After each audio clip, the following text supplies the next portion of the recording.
Halo guys, gue mau ngejelasin soal pembahasan mengecilkan perut ya ala gue. Jadi gini, banyak banget di YouTube atau ini youtuber yang bilang atau ahli yang nutrisi lah bilangnya. Jadi mereka bilang dengan latihan begini sit up atau latihan perut itu kalian bisa ngecilin perut kalian, lemak-lemak membakar lemak gitu. Itu bullshit. Jadi kenapa gue bilang bullshit? Latihan perut itu bukannya kalian ngecilin lemak-lemak di sekitar perut. Kalian nggak bisa latihan satu titik untuk ngebakar lemak di satu titik itu doang. Jadi kalian itu latihan itu harus semua seluruh tubuh dengan membakar semua lemak yang di tangan, yang di perut itu kalian latihan semua. Jadi nggak cuma kardio doang, nggak cuma latihan sit up doang. Jadi gitu. Terus metode yang gue pakai nih, kalian latihan. Jadi bukan cuma latihan, tapi dietnya. Jadi diet yang gue pakai itu ada dua, intermittent fasting dan carb cycling. Nah sebelum kita bahas intermittent fasting dan carb cycling yang gue jalanin, kalian harus kenalin gimana caranya ngebakar lemak tubuh kalian ini. Gak cuma di perut ya, semua. Jadi kalian harus kalori defisit. Apa itu kalori defisit? Gini, nah gue nggak mau ngomongin rumus-rumus yang banyak itu yang nggak mungkin bisa dimengerti lah. Jadi biar cepetnya, kalian makan setiap harinya apa aja kalian catat seminggu nih ya. Dalam seminggu kalian catat dulu. Misalnya hari pertama kalian biasa makan pagi bubur, siang nasi padang, malam soto atau pecel ayam atau apalah gitu. Kalian searching kalori itu berapa aja. Bisa bubur ketemu 350, nanti kalian ngemil minum yang manis-manis aja kalian searching berapa kalorinya. Nanti sehari misal ketemu 2500. Oke, kalian berarti kemarin ini gemuk ini karena kalian mengkonsumsi yang kayak gini. Nah, kalian rubah sedikit demi sedikit. Misal dari 2500 kalian besok start cuttingnya kurangin 100. Seminggu kalian kurangin 100 jadi 2400. Minggu berikutnya kalian kurangin lagi jadi 2300. Jadi jangan sekaligus kalian cut 1000.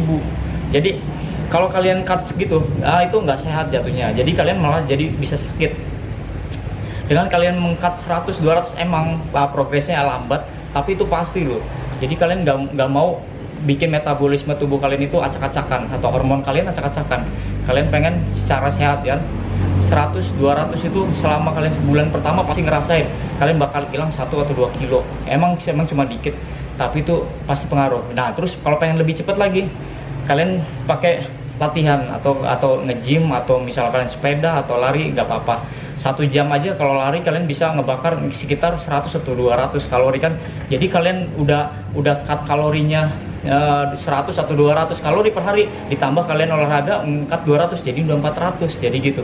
Itu lebih optimal daripada kalian langsung nge-cut diet nggak makan dikurangin 1000 kalorinya.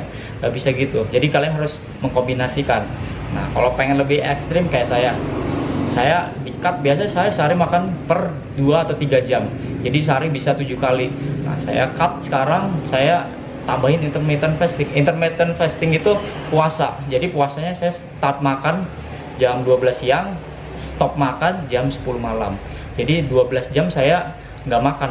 Dari malam sampai pagi menjelang siang itu saya nggak makan. Saya di startnya jam 12, per 2 jam saya makan. Jadi pasti lemes kan badan. Jadi saya 2 jam sekali harus makan. Makanya itu saya pakai carb cycling.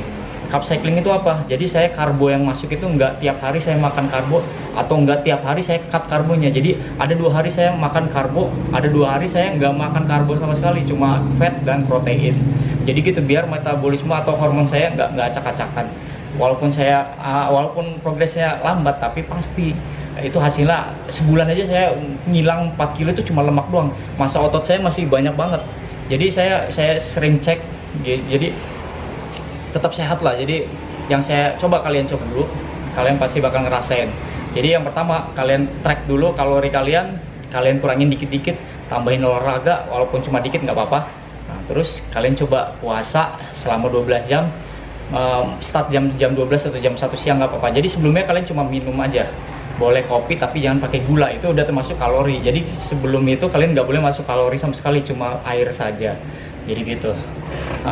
Untuk latihan-latihannya, untuk latihan perut itu kan untuk sama seperti tubuh lain. Kalau kita latih maka akan membesar. Jadi latihan perut itu memperbesar otot perut atau abs-nya dan oblik dan shredders-nya.